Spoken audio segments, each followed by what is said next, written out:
More carrots. Don't tear it. More carrots. Where's Garrett? Всем привет, меня зовут Таня. Вы на моем канале, посвященном вязанию крючком. В прошлом видео я связала вот эту вот замечательную пушистую сумочку из меховой пряжи. И в этом видео я хочу показать вам, как я сделала для нее подкладку. В прошлом видео я сказала, что подкладку для нее я делать не буду, чтобы не нарушать вот эту вот текстуру меховую, не закрывать ее точнее. Но я поняла, что все-таки сделать ее придется, потому что когда я наполнила сумочку содержимым, она начала провисать, и некоторые предметы даже, ну, вот так выпирают, да, через нее.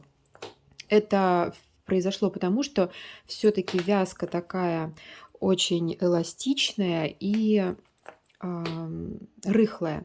Вот, поэтому без подкладки здесь все-таки не обойтись. Ссылочку на видеоурок по вязанию этой сумочки я прикрепляю. Он находится в свободном доступе. Можете посмотреть. И сейчас я вкратце расскажу, как я сделала подкладочку для этой сумки. Вот, собственно, так выглядит подкладка. Вот такой вот обычный мешочек с кармашком. Вот он, кармашек. Вот, в принципе, здесь нет ничего такого мудреного. Делается она очень просто и быстро. Здесь главное правильно подобрать ткань. Для сумочек такого рода, то есть которые ну, не очень хорошо держат форму, я всегда выбираю плотные ткани. Вот в данном случае у меня хлопковая ткань, которая довольно толстая, и за счет этого она хорошо держит форму. Покупала я эту ткань в обычном тканевом магазине, не через интернет, а просто в обычном вот магазине в своем городе. И такие ткани толстые, вот такие грубые, хлопковые, они обычно лежат где-то вот в отделе дешевых тканей, то есть они стоят недорого, потому что они такие, знаете, ну, наверное, с минимальной, так сказать, выделкой. Вот, и такие плотные, жесткие, хорошо держащие форму. В отделе с дорогими тканями вы, скорее всего, такую не найдете. Вот, дальше.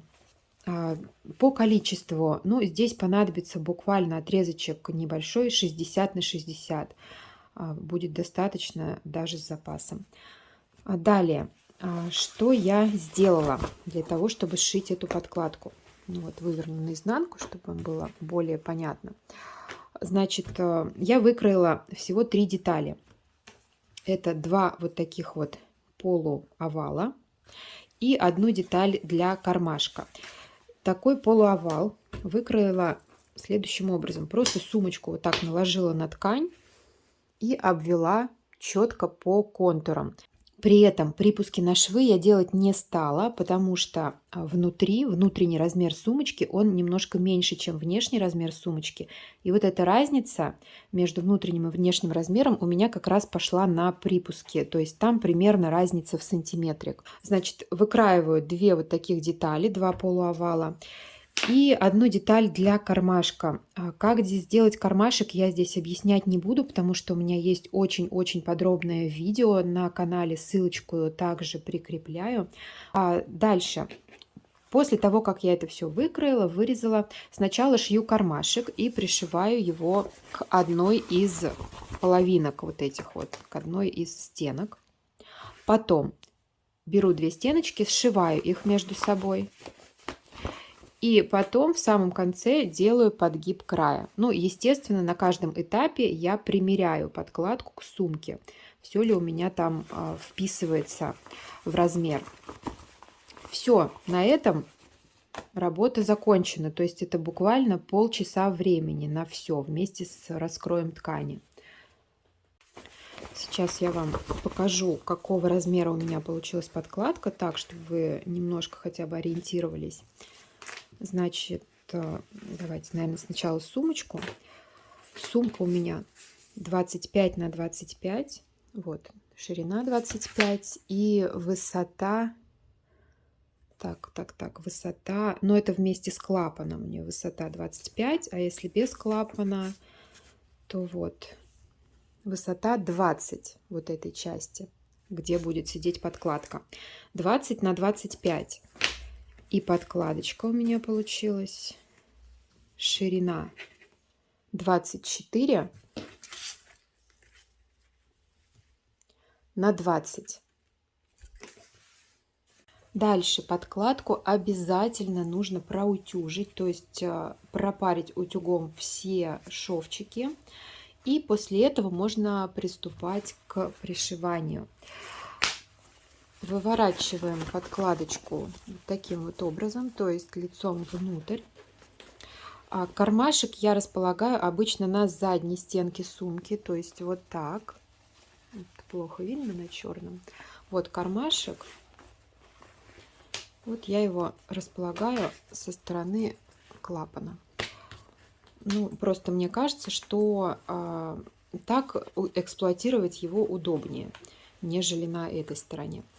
Так, значит, вставляю подкладочку и обязательно прикалываю ее портновскими булавочками к сумке. При этом слежу, чтобы вот эти шовчики боковые были четко по бокам.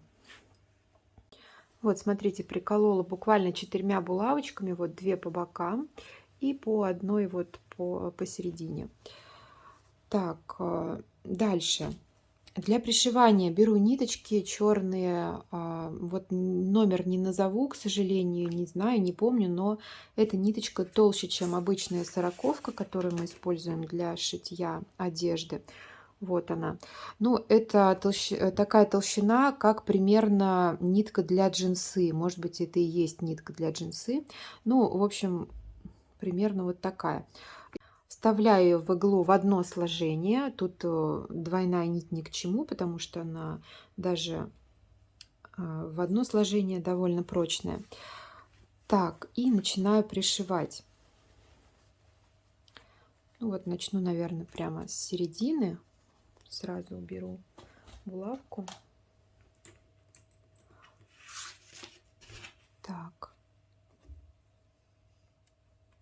Ввожу ниточку в работу вот таким образом. Под подкладку просовываю иглу под сгиб, в сгиб подкладки. И все, вот она вышла ниточка.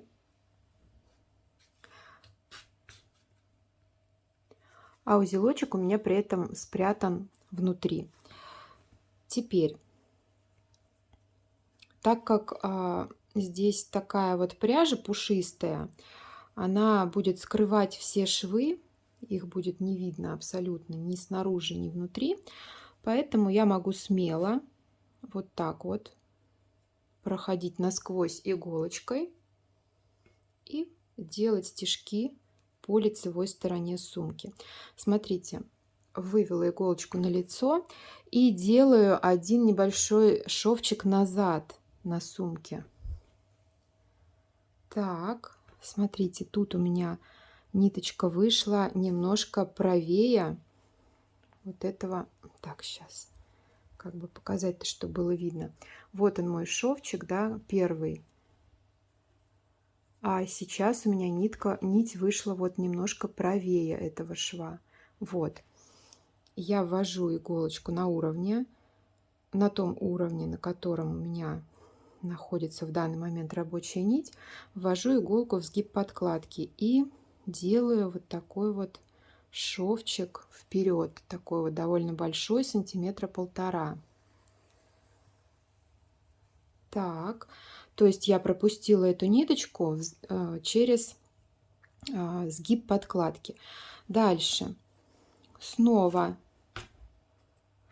ввожу иголочку в сумку и вывожу вот сюда ниточку на лицевую сторону.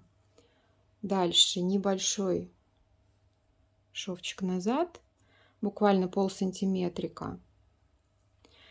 И здесь также вот он предыдущий шов. Ввожу иглу Снова в сгиб подкладки и вот так пропуская ниточку, делаю большой такой шовчик. Так, ну естественно мы затягиваем так довольно-таки хорошо, чтобы это все дело у нас не болталось. Вот, и следим здесь, чтобы подкладочка пришивалась ровненько, чтобы вот этот у вас краешек был ровненький, одинаковый по всему периметру сумки.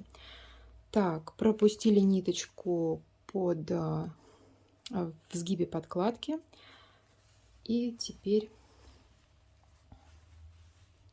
снова делаем шовчик насквозь.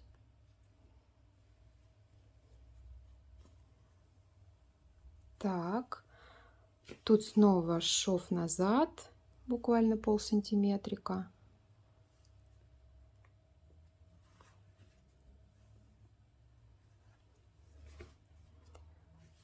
И здесь снова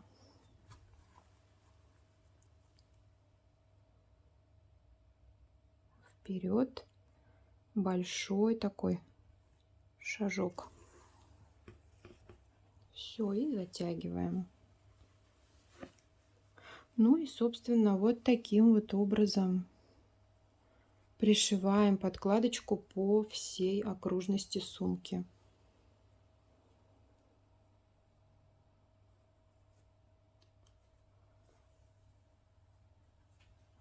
Вот, посмотрите, абсолютно не видно никаких швов. Вот чем мне очень понравилась эта пряжа, что к ней можно пришивать все что угодно, и будет всегда красиво и аккуратно. Вот здесь вот смотрите, на боковушках вы, наверное, обратили внимание, что я не стала снимать кольца. А я это сделала специально для того, чтобы эти кольца как бы обойти швом, чтобы впоследствии я могла без проблем их снимать и надевать, то есть подсовывать под подкладку.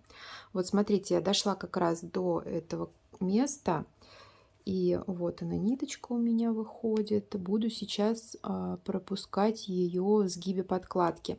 И вот где это кольцо, я сделаю такой шаг, вот такой побольше, чтобы потом вот, да, чтобы здесь такое образовалось как бы, ну, пространство, да, свободное от швов, чтобы можно было без проблем это колечко просунуть в любой момент. Все. Ну и потом, и здесь начинаю пришивать уже как обычно.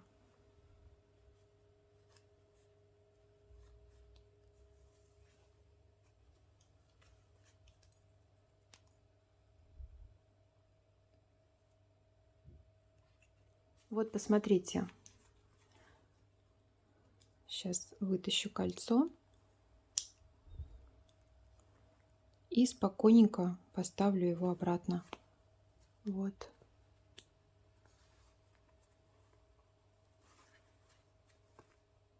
Ну вот, посмотрите, что получилось. Все очень аккуратно, красиво, и сумочка выглядит уже гораздо более презентабельно с подкладочкой. Опять же таки кармашек, это очень удобно.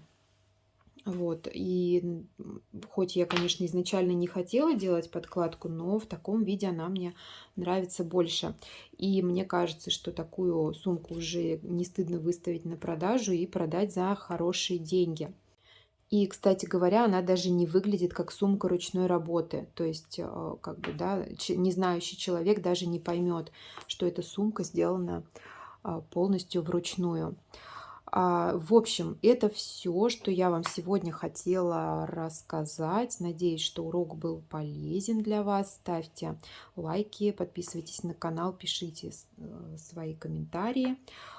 И следите за моим творчеством здесь и на моей страничке в Инстаграм. Ссылочка на мой аккаунт есть в описании. Всем спасибо за внимание и всем пока-пока. До встречи в новых видео. More carrots. Don't tear it. More carrots. Where's Garrett?